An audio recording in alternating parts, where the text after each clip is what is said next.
Een soort animo voor het openingsweekend van het Keramiekmuseum Prinsessenhof in Ljouwert.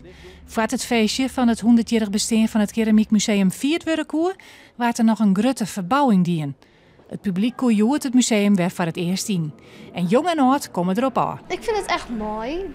Ik snap niet alles, maar het blijft wel allemaal leuk. Je kan komen kijken en je verwondert je over praktisch alles. De setting, hoe ze het nu hebben neergezet, geëtaleerd, grandioos, kan niet beter. Ik ben heel blij dat dit meerdere generaties aanspreekt. Kunstkenners en liefhebbers van de stad en daarbuiten. Het is dit weekend nog gratis toegankelijk. Dus ik hoop dat heel veel mensen, ook in Leeuwarden en Friesland, gebruik maken van die aanbieding. Om toch even te komen kennismaken en hopelijk de smaak te pakken krijgen. Of te roeken, want uit dit keramiek komt bij gelieks een heerlijke geur.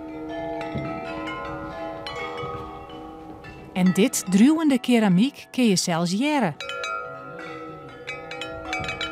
Deze verzameling van schalen en de combinatie van geluid, vorm en kleur, zoiets had ik niet kunnen bedenken als het ware. I like the kind of minimalistic approach in a very historic building.